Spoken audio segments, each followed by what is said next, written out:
here, and today we're going to start the second chapter of the zombie goldfish. I love Max Plush. Especially the big zombie goldfish. And this time we got our friends. Let me introduce you to them.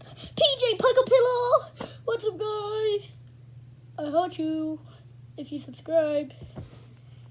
Bowser, I was only in one video, but I'm glad I'm here now. Thank you. Only one? You need to make some more appearances.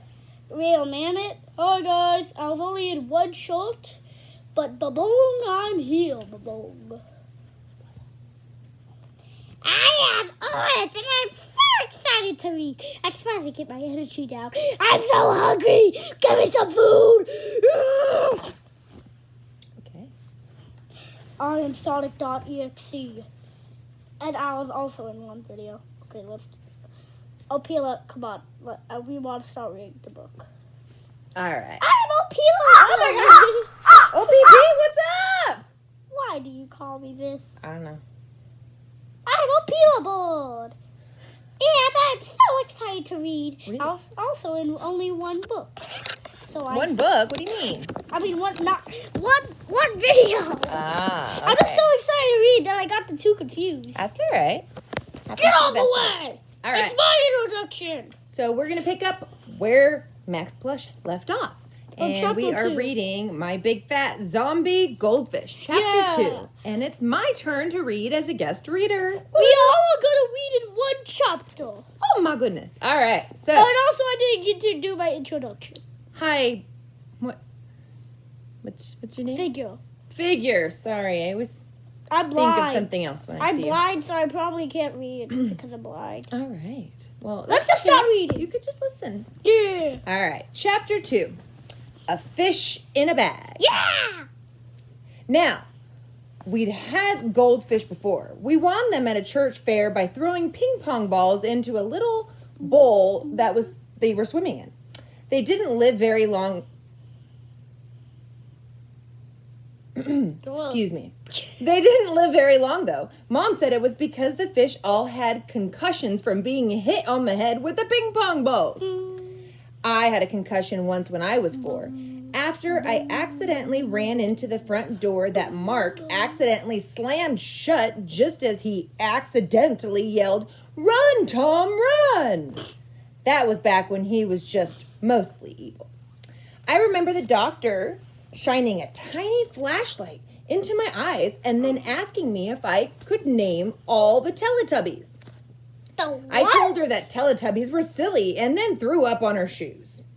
Not to be evil, just because I had to, She said I had a concussion and needed to stay in the hospital overnight so they could keep an eye on me. So, the day after Mark got the chemistry set, he came home after school with a goldfish in a little plastic bag and headed straight upstairs. Mom and I followed. I just lost my spot. Oh, there I am. "Did you go to a fair?" I asked. "Slughead." He shot me a look as he pulled his earphones out of his ears. "It's from the pet shop from school. Science week." "Why do you need..." Mom started to ask, when Mark shoved a letter from his bag into her hand. She read aloud. "Class 7M will be doing experiments on the effects of pollution on marine populations. Okay. Students will show photos of their experiments to the class tomorrow." Yay. She looked at Mark. "Okay, if it's homework," she said, as she headed down the stairs. "At least you're doing something green." Mark put on his white scientist... What? When they said green, it reminded me of the book cover. How do you know it's green? He can feel colors, okay? How do you know it's green, though? He feels colors. I'm out.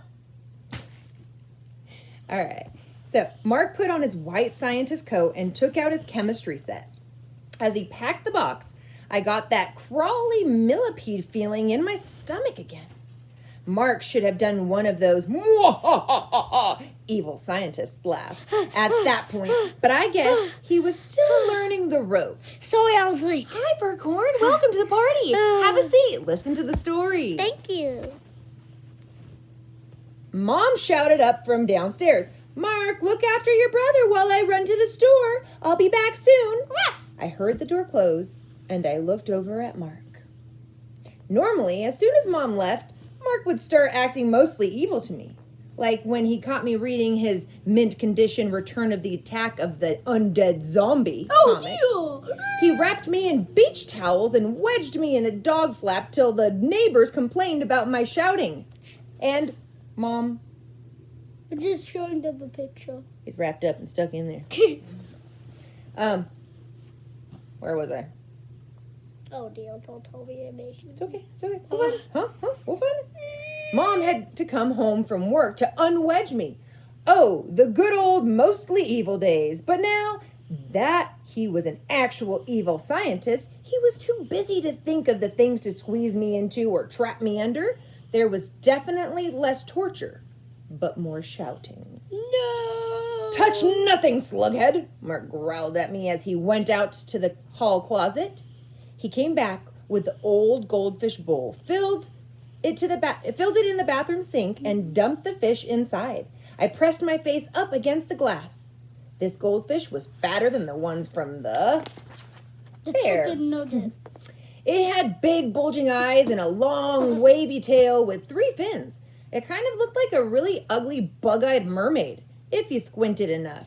Then, as I squinted at the fish, it squinted back. Mark was too busy reading the back of a jar from his chemistry set to notice. The fish swam up to the side of the bowl and peered out at me through the glass. It's like mouth opening and closing. I know it sounds weird, but I swear it looked like the fish was saying, "Help me! Help me! Help me, I don't want to read. I don't want to go back to school. Education is good." Mark unscrewed the lid of the jar. My millipede feeling got worse. He took out some test tubes and mixed up a bottle of a truly evil-looking green mixture. "What are you doing?" I asked. Pooping. "Polluting," he grunted, Ow, so and close. tipped some of the green stuff into the water with the fish. "Stop, it could hurt the fish," I shouted, and tried to grab the bottle. Mark shoved me back on the carpet with one hand while he added some brown powder and gray flakes to the fishbowl. I tried to get up, but he held me firm by pushing his size 7 sneakers down on my chest. He grabbed his phone and snapped a picture of the fish swimming around in the gunky water. "What will it do to the fish?" I gasped, with the last bit of air left in my lungs. "Dunno," he said. "That's the experiment." He laughed an absolutely perfect evil scientist laugh. Ha ha ha ha ha. Man, he was a fast learner. Then he put his phone back in his pocket. "I'll come back later to take another picture and then I can flush it."